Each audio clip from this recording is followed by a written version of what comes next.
Mesdames et messieurs, une fois encore, bonsoir. Bonsoir à tous ceux-là qui nous suivent également depuis notre chaîne sœur et partenaire Sika TV.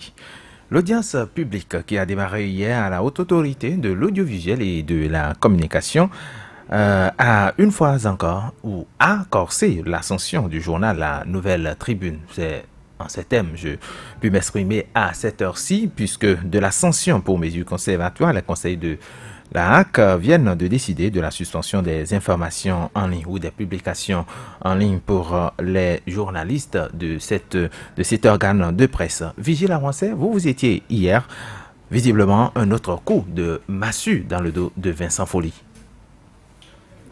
Peut-être devons-nous partir d'abord des faits, puisque vous l'avez dit. J'étais donc à la séance de l'audition publique de la HAC hier. Le directeur de la publication donc, de Nouvelle Tribune était appelé devant les conseillers pour s'expliquer sur ce qui a pu justifier, n'est-ce pas, ces publications. Pour faire bref, l'audition a duré un peu moins de 2 heures, commencé autour de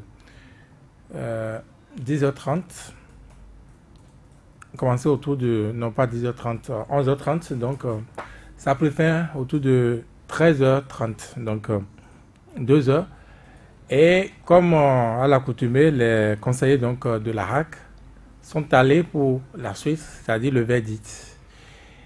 Donc cette délibération a duré plus de 3 heures, donc vous constatez, ça a duré plus que l'audition elle-même. Le président de la HAC est revenu par la suite pour dire que, bon,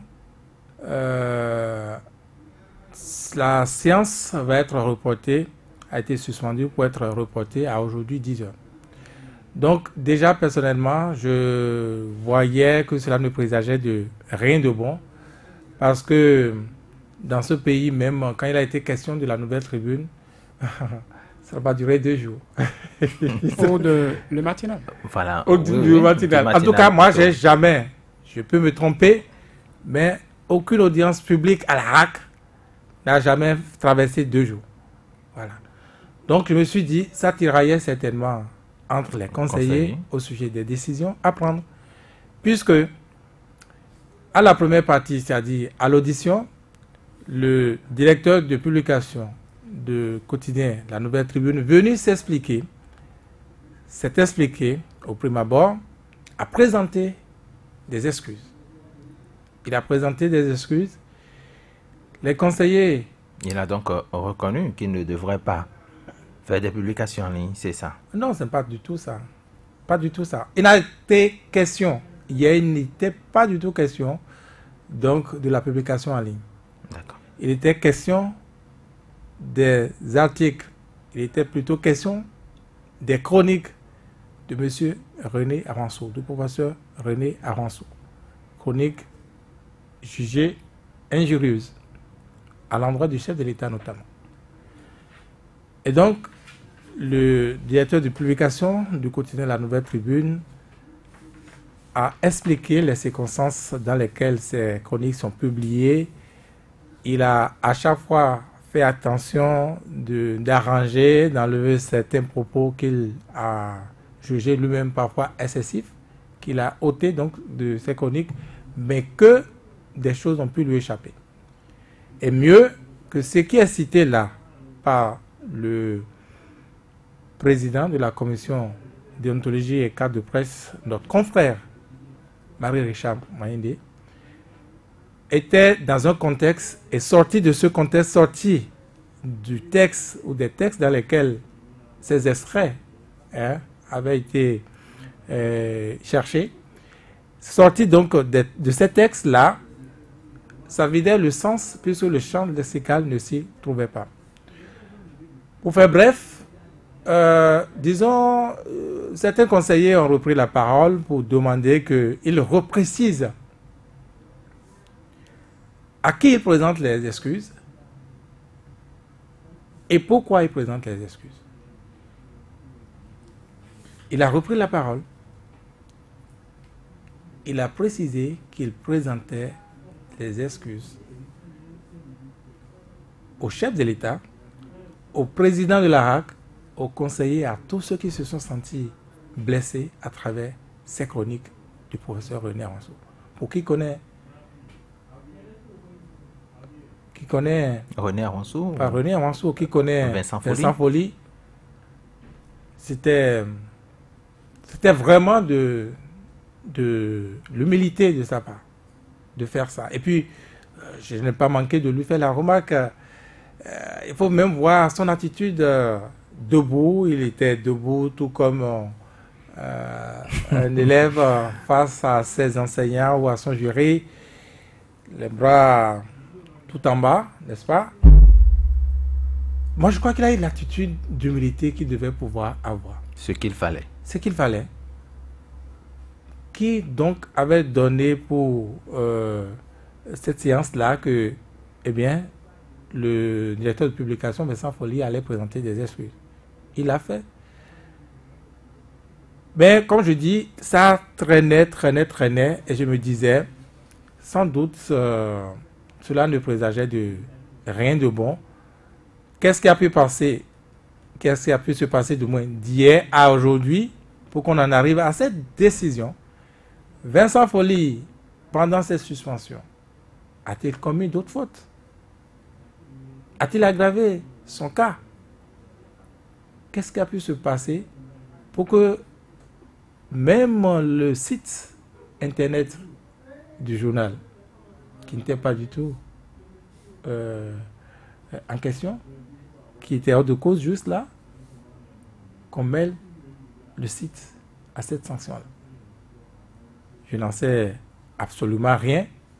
Et les conseillers de l'ARAC non plus n'ont donné aucune information ou n'ont pas motivé la décision. Je n'étais pas à l'ARAC aujourd'hui, donc je ne connais pas les motifs.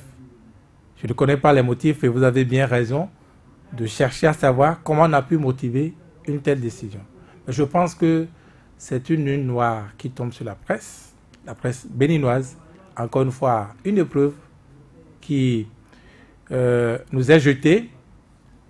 Et nous seuls, en tout cas moi seul ne faisant pas la presse, moi j'attends de voir les premiers, n'est-ce pas, responsables de la presse au Bénin. J'attends. Je crois que les timides communiqués comme on y est habitué, les émissions passées, les interviews par là, ce ne sont pas des réponses à des situations. Parce que je n'ai pas l'impression, moi c'est mon avis personnel. C'est votre avis? Oui, allez-y. Je n'ai pas l'impression que l'ARAC soit dans son droit de faire ce qu'elle a fait là. C'est pas parce que c'est l'ARAC qu'on ne va pas parler. C'est pas parce que, vous voyez, on veut peut-être faire taire tout le monde qu'il ne faut pas parler. L'ARAC est dans son rôle, visiblement. Ah bon? Enfin, quelle est l'échelle des sanctions? Je poserai alors la question à Saturnin Diossou. Saturnin Diossou, restriction des libertés de la presse ou régulation des médias? A priori, restriction de liberté, on pourrait dire, parce que la HAC, toutes les fois, nous nous sommes retrouvés ici pour parler de cette mesure conservatoire prise par l'institution. Nous avons reconnu qu'elle était dans son rôle d'une certaine manière de régulation. Et nous avons aussi attiré l'attention sur le fait qu'elle existait pour protéger la presse contre des pouvoirs qui pourraient la museler, des pouvoirs qui pourraient vouloir qu'elle aille dans certains sens et qui pourrait vouloir donc brimer, briser, faire disparaître ceux-là, certaines presses qui n'iraient pas dans le sens de la consigne qui a été donnée. Et je trouve que d'hier à aujourd'hui, comme Virgile le disait, une mesure conservatoire prise, on a conservé peut-être l'opinion publique, on a préservé une certaine paix, on a préservé certaines institutions, puisque dans le cas d'espèce et du président de la République qu'il s'agit, on a préservé des propos jugés injurieux, donc contenus dans les chroniques de professeur Aronso. Mais je le disais, est-ce que pendant la période de conservation, il y a eu d'autres propos du genre qui auraient amené la HAC, qui, à l'issue de la mesure conservatoire, devrait chercher à recadrer les choses et à relâcher donc, les brides, à lâcher les brides du journal La Nouvelle Tribune pour qu'il continue de paraître, d'être présent dans les kiosques. La question reste posée. Et je crois qu'il y a des non-dits.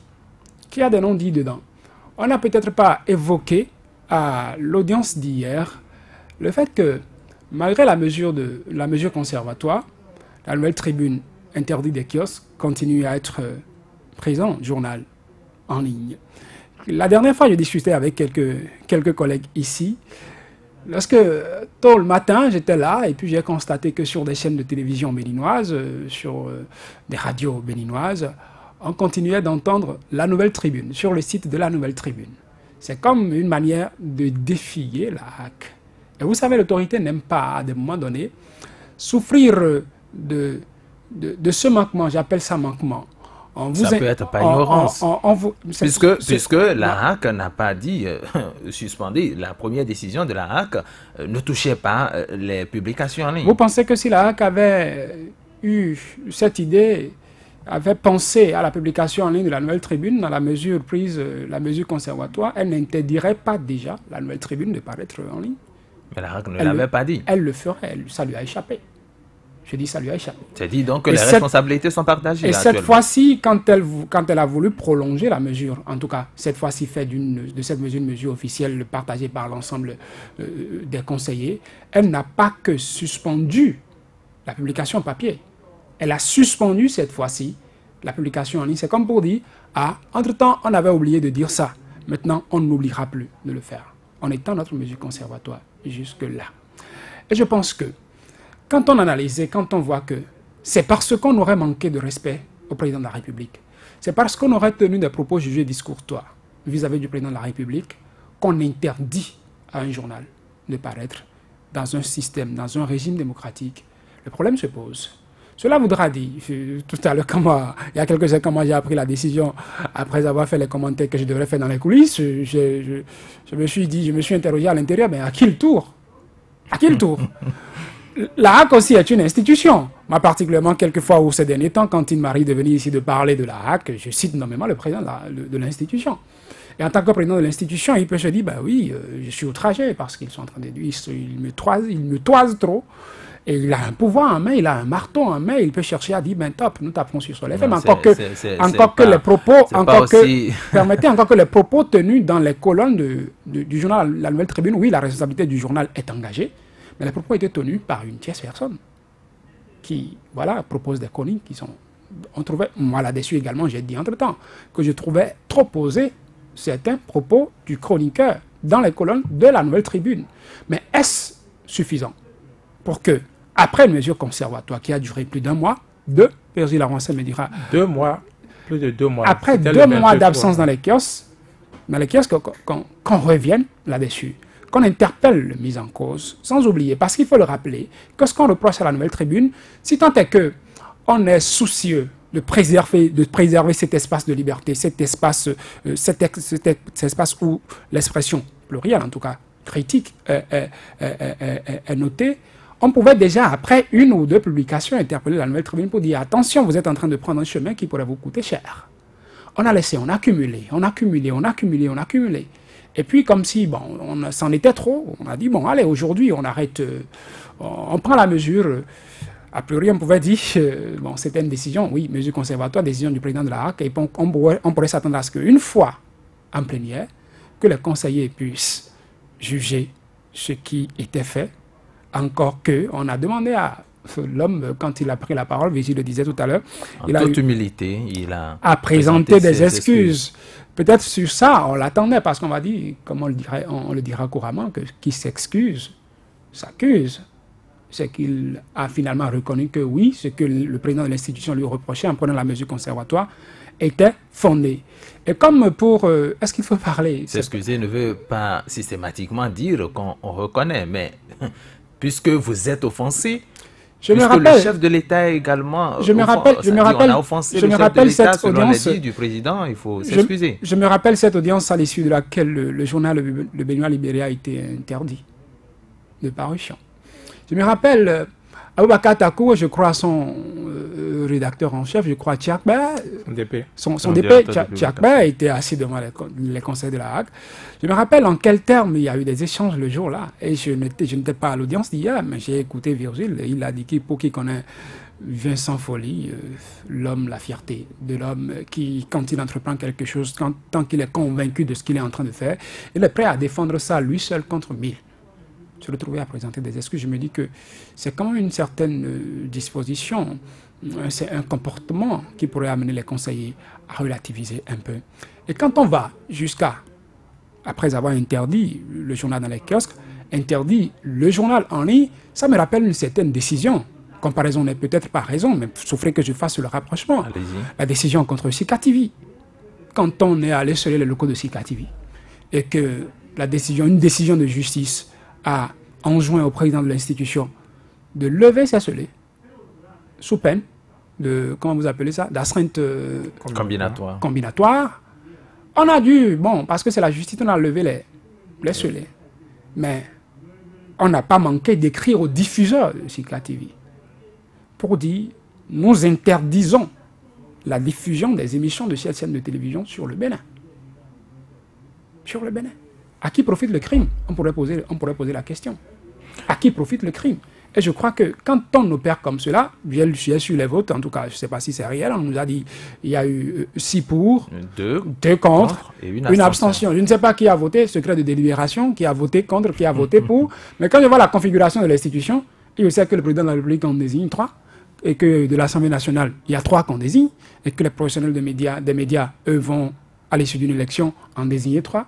Je me dis, est-ce les 3 professionnels des médias qui se sont retrouvés là-bas, est-ce que c'est 2 d'entre eux qui ont voté contre et une personne a voté abstention? Non, mais ce que vous oubliez, c'est que le chef de l'État a désigné des professionnels, l'Assemblée nationale aussi. Tout à fait. Le bureau de l'Assemblée a désigné des professionnels. Mais si, ces professionnels, je me dis, ces professionnels ont été désignés par des politiques. Donc je me dis que d'une certaine manière, ils ont eu des atomes crochus avec la politique. Et puisque c'est le politique qui les a proposés, celui qui vous a proposé peut vous donner des instructions que vous allez dire, il faut que je suive. Parce que la même personne peut vous garantir. Hein. N'oubliez pas, quand vous êtes professionnel des médias et que vous créez ces parenthèses dans votre carrière, vous allez à la Hague. Quand la mandature finit, il faut que vous retrouviez une certaine vie. Si c'est tant qu'il faudrait que vous continuez dans la politique, vous continuez dans la politique. On peut renouveler votre mandat, pourquoi pas. Non, à la RAC, ça ne se renouvelle pas. À la RAC, ça ne se renouvelle pas, mais déjà, Vigile avancé. D'une certaine manière, pas seulement à la RAC, ailleurs, quand je dis mandat, bon, justement, vous pouvez vous retrouver dans un couloir ou dans un autre. Les acteurs politiques, c'est toujours possible, Saturnin Diossou, qu'on vous nomme à d'autres postes. Mais Vigile avancé, avec ce vote 6 pour, 2 contre, une abstention, est-ce que vous ne voyez pas que l'institution, d'abord, n'est pas unanime sur la question, mais d'autre part que les membres, dans leur majorité, viennent d'apporter un soutien au président de cette institution, déjà qui a pris une décision à l'époque qui était très controversée. L'avantage que ceux-là qui étaient à la RAC hier, en se vaut, c'est qu'on a vécu l'ambiance. Et puis, il y a quand même des éléments qui renseignent. Si ça peut durer autant. 48 heures. 48 heures. Pour disons, l'audition qui a duré, l'audition proprement dite, qui a duré environ 2 heures de temps, vous comprenez que ça a dû tirer fort. J'ai l'impression, quand on voit ce score-là, effectivement, si c'était d'hier à aujourd'hui, 6 pour, 2 contre et une abstention, ça en serait fait depuis hier. Donc, des positions ont pu changer. Ça a dû changer, n'est-ce pas?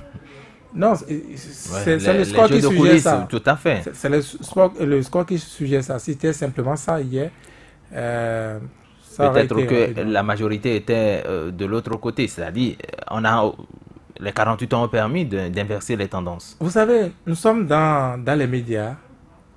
Nouvelle tribune suspendue. Disons, c'est un coup qui est arrivé à toute la corporation. Donc, on avait des informations. On avait des informations et on savait qu'il était probable que ce soit un tel sort. Je ne vous cache rien. On a entendu dans des milieux que je ne vais pas citer, que c'était scellé.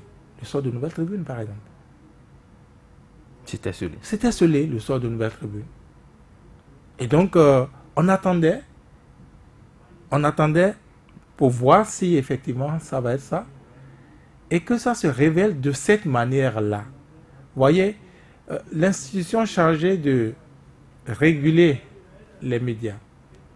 Non, je dois dire de protéger d'abord, car c'est la mission première de la Constitution. Oui. Protéger la liberté de presse, protéger l'exercice de la profession.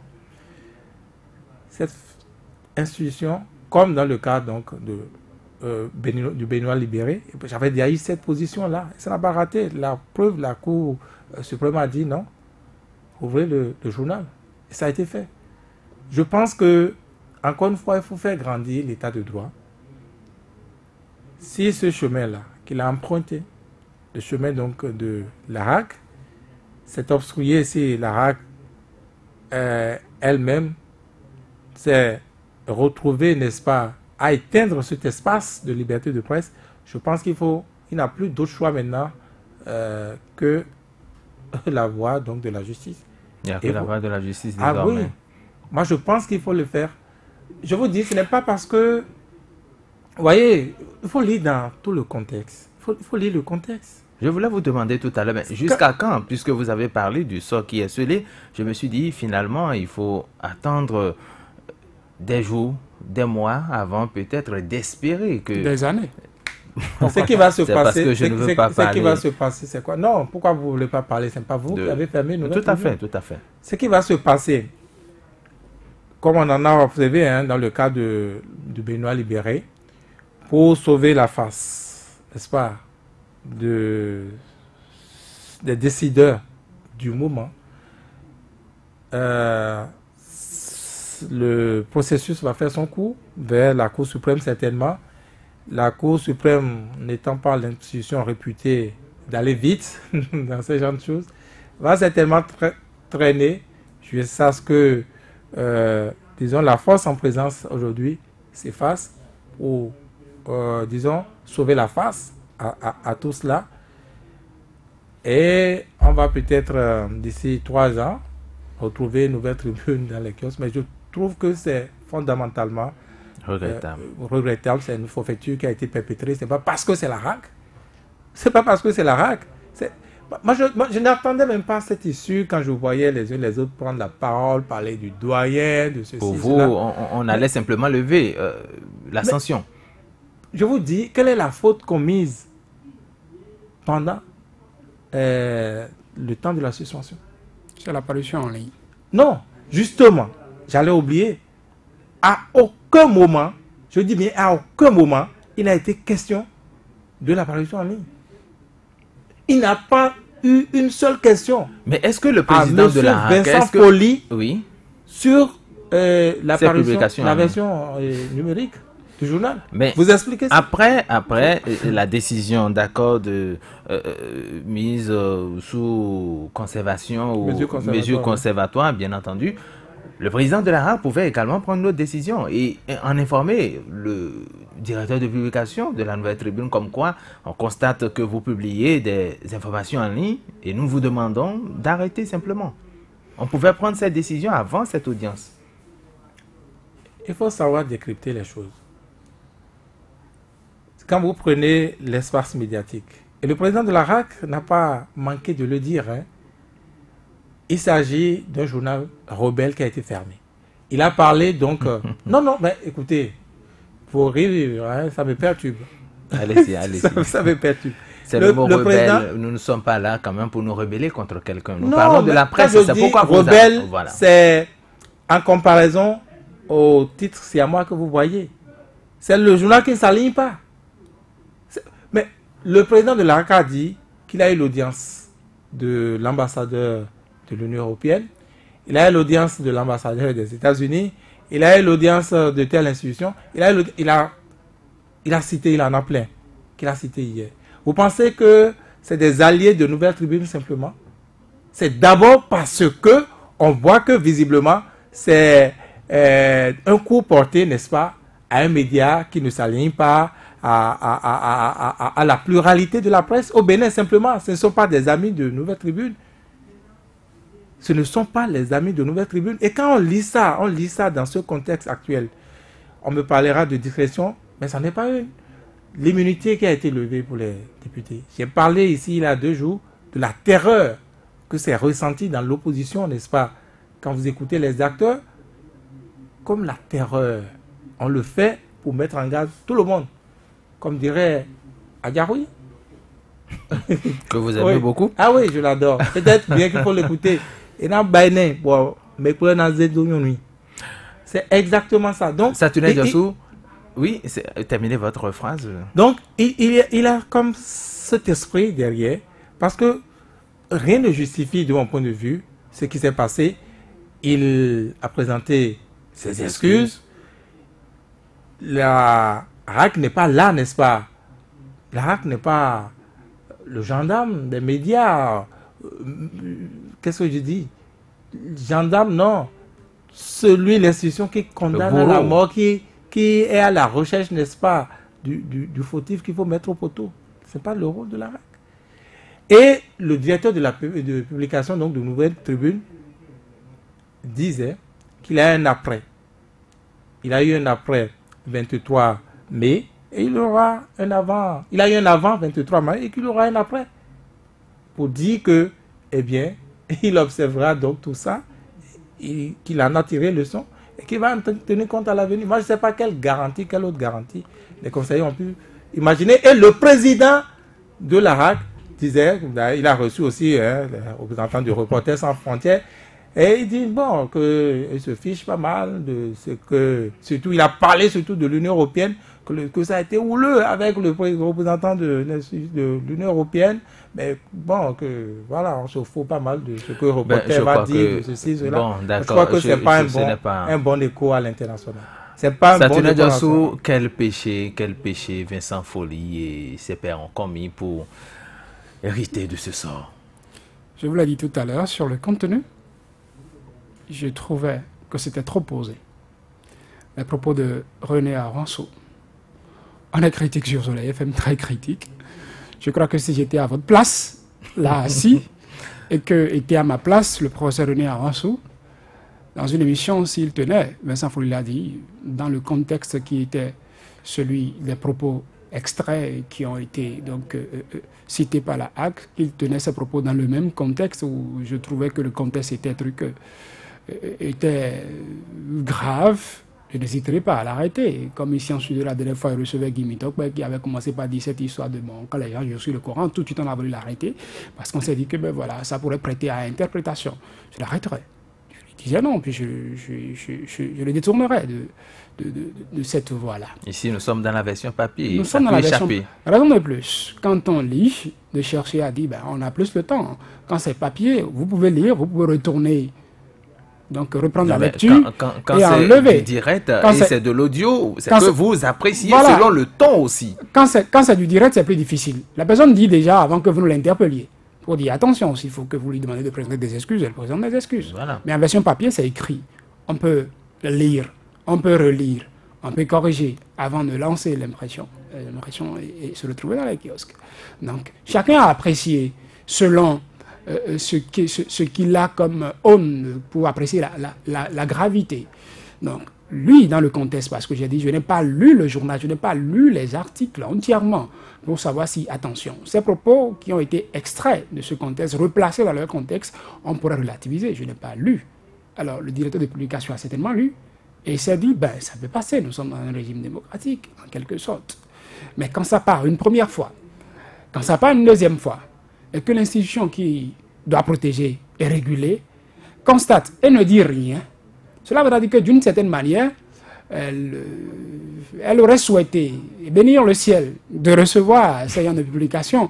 Elle ne peut que souhaiter que ça continue pour que si elle avait un rôle à jouer, qu'elle puisse imaginer quelqu'un qui est chargé de vous protéger, votre garde du corps, si vous en aviez, on arrive à tourner l'âme contre vous pour dire aujourd'hui, je vous abats.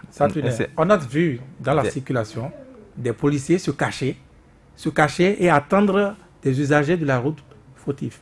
C'est-à-dire, ils attendent donc que vous commettez, qu'ils surgissent pour vous attraper. C'est exactement l'image que renvoie la RAC et sa décision. Et là-dessus, c'est de l'anomalie. C'est de l'anomalie. Il faut le dire. Il faut saluer le président de la République qui, dans le cas des policiers, a pu dire par la suite que le citoyen, en voyant le policier, devrait être rassuré. Ça devrait être dissuadé. Devrait être maintenant, je viens vers le policier parce qu'il est là. Non pas pour m'abattre, mais pour assurer ma sécurité. Tout à fait. Et quand le policier constate dans la circulation ou partout ailleurs que je pose un acte qui est répréhensible, il m'interpelle, il prévient. Il n'est pas là que pour guérir. Le policier ne constate pas que quand un voleur prend une arme pour aller braquer, pour aller tuer, il n'est pas là pour dire ben, j'attends qu'il tire. J'attends qu'il tue l'autre, et comme ça, je pourrais l'arrêter pour l'accuser de crime. Quand il constate ça, il prévient le crime. Il anticipe. C'est aussi ça la hack, d'une certaine manière, si je pouvais faire une analogie. Quand il constate que, vous êtes là-bas, on vous interpelle. Je l'ai dit ici sur le plateau entre-temps. J'ai salué cette démarche de l'actuelle mandature de la hack qui disait, mais nous voulons être pédagogiques. Quand on vous appelle, quand vous commettez une erreur, on veut que vous vous rendiez compte que ce que vous aviez fait, c'est répréhensible, c'est grave. Et quand vous aurez reconnu votre tort, mais Dieu ne veut pas la mort du pécheur, comme on le dit. On vous lâcherait pour que vous continuiez d'exercer votre profession. Qu'est-ce qui s'est passé entre hier et aujourd'hui pour que celui qui est là, qui a dit qu'il sera pédagogique, en devienne quelqu'un qui est là, qui attendrait, qui guetterait, qui, comme Virgile le dit, deviendrait ce policier qui se mettrait en embuscade et attendrait quand il va voir que le feu rouge, les feux tricolores veulent passer au rouge, attendra que ça passe au rouge et que les hommes regardent dans la circulation, qui est le premier conducteur qui va donc brûler le feu pour surgir pour dire « Allez, je vous arrête ». Qu'est-ce qui s'est passé entre-temps? Je voudrais que la hack nous rassure.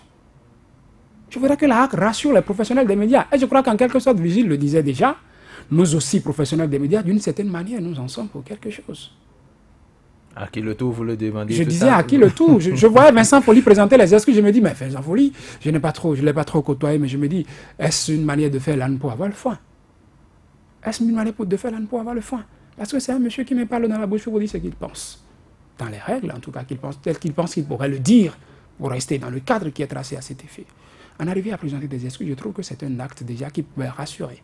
Et on pouvait, moi je ne sais pas, ce qui amène aujourd'hui à dire... lever l'ascension. Virgile parlait tout à l'heure, même à défaut de lever, proroger pour dire, ben, pour tel délai, on a quitté jusqu'à nouvel ordre pour en arriver à jusqu'à nouvel ordre. Voilà. Et le second jusqu'à nouvel ordre est plus grave que le premier jusqu'à nouvel ordre. Parce que le premier jusqu'à nouvel ordre a été pris par un président de la HAC qui en a les prérogatives. Mais le second jusqu'à nouvel ordre a été partagé par, en tout cas, la majorité des conseillers qui ont dit, désormais, on ne pourra plus accuser le président de la HAC d'être lié par un délai de 30 jours pour devoir saisir la plénière des conseillers ou de 5 jours pour devoir saisir la plénière des conseillers. On ouvre le boulevard, ça peut durer des années, et Vigile le disait tout à l'heure. Dites-vous, pourquoi la décision de la Cour qui a libéré, le Béninois libéré, n'est pas intervenue pendant que Boni Yayi est encore au pouvoir? Posez-vous la question. Pourquoi? Il a fallu un autre régime. Il a fallu que Boni Yayi finisse ces deux quinquennats et que ce soit Patrice Talon qui arrive. Et à quel moment du quinquennat de notre président la décision est sortie? Au matin d'un nouveau quinquennat. Il y a des choses qu'on n'a pas besoin d'écrire noir sur blanc pour que vous interprétiez. Je l'ai dit une fois, je le répète. Pour nous, c'est un risque, un gros risque d'être en train de critiquer cette décision de la HAC sur une radio qui émet encore, je ne sais pas, je touche du bois et je le dis encore, à qui le tour. Mais je le disais tout à l'heure, ça peut être une décision, comme pour dire à tous les autres, on a dit, faites l'inventaire dans la presse écrite aujourd'hui. Quels sont les journaux qui continuent d'être critiqués, qui ont encore l'audace d'être critiques? L'Afrique Inter, L'Observateur, quel autre journal? Matin Libre. À la limite, je trouve, je n'en citerai pas 5 ou 6. Dans tout ce que nous avons. Les autres, vous savez ce que ça peut. La dernière fois, j'étais quelque part et puis à 21h, à 21h30, 22h, un journal m'a envoyé des SAU. Et je me disais, concernant la levée d'immunité des députés, je me disais, est-ce qu'on s'attendait? On savait que c'était déjà consommé, on a déjà préparé le journal, et puis le journal sitôt, et sort, et puis ça. Ces journalistes étaient dans les secrets des professionnels des médias que nous sommes, ça nous interpelle. Association de professionnels des médias que nous avons, ça nous interpelle, ça les interpelle aussi. Et je trouve que quand ça va continuer ainsi, on en arrivera à l'extinction de tout ce qui est critique dans le pays. Et puis, bon, tant pis. Qu'est-ce que nous devons désormais retenir, nous, en tant que professionnels des médias, Vigile Avancé, pour conclure? Il faut rendre hommage parce que ça a été quand même, disons, une intervention qui s'est distinguée de toutes les interventions, ou presque, à la HAC hier, au vice-président de cette institution, en la personne donc de Souleymane Achanti, qui a eu, disons, une attitude digne, une attitude de professionnel, hier, pendant l'audition, donc, a plaidé pour la nouvelle tribune, plaidé pour que, eh bien, on mette fin à la suspension après les excuses présentées. Et sans doute savoir, à deux compter parmi les deux voix, qui ont voté contre cette mesure. Sans doute. C'est pas difficile à deviner. Il faut le dire. Et déplorer, n'est-ce pas, que la RAC, qui, avec cette chance-là, compte en son sein, n'est-ce pas, des professionnels, déplorer, disons, l'attitude des autres professionnels. Je n'étais pas au vote, je ne sais pas ce qui s'est passé, qui a pu voter contre, je ne pourrais pas le dire ici, mais j'ai entendu les uns les autres et ça a pu renseigner, n'est-ce pas, sur leur position. Je pense que la profession est à l'épreuve, je le répète encore une fois, mais une profession, disons, tellement érodée aujourd'hui, vous vous dites, bon, moi je n'ai envie de donner de leçons à personne, mais tout le monde est interpellé. Tout le monde est interpellé. Dans les autres pays, dans les pays normaux, ça ne se passe pas comme ça. D'accord. Non, nous sommes dans un pays normal, bien sûr. Justement, oui. Voilà, parce que demain, peut-être demain, Soleil FM ne mettra pas. Et non. Nous sommes dans un pays normal. Non, ce n'est pas parce que Soleil FM je ne l'ai pas encore fermé. Peut-être pas que nous ne sommes pas peut-être dans un pays. Peut-être c'est le tour d'un journal demain. Nous sommes dans un pays normal. Dans un pays, je vous dis bien, vous lisez les choses détachées. Vous lisez les choses détachées. Dans un pays où, n'est-ce pas, le service des impôts est utilisé de cette manière-là, où vous sentez que visiblement, là où ça frappe, c'est là où ça n'épouse pas telle ou telle opinion. Là où vous sentez que à l'Assemblée nationale, l'immunité qui a été levée donc de cette manière-là, avec cette chronologie-là, vous ne pouvez pas lire ces faits détachés. C'est un signal envoyé aux uns et aux autres. C'est un nouvel ordre, de mon point de vue, qui est en train d'être dressé. On pourrait dire, oui, ce qui était attendu certainement, c'est par exemple que Soleil FM ne fasse pas cette émission-là, et ça aurait commencé par dresser les uns les autres. Mais moi, personnellement, je pense que en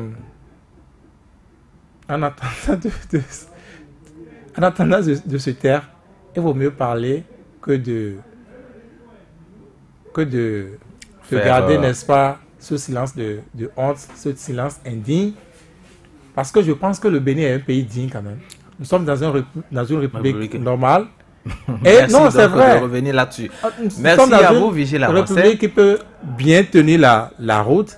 Et on peut faire, n'est-ce pas, il peut y avoir quelques écarts, il peut y avoir, n'est-ce pas, quelques égarements, parfois. Mais c'est les individus qui vont relever la République. Et j'attends encore une fois, peut-être que j'attends en vain, je n'en sais rien. Je n'attends pas les communiqués, encore une fois, de l'UPMB. Je n'attends pas les communiqués du patronat. Même si j'attends avec pas grand espoir. Mais ce n'est pas des communiqués le problème.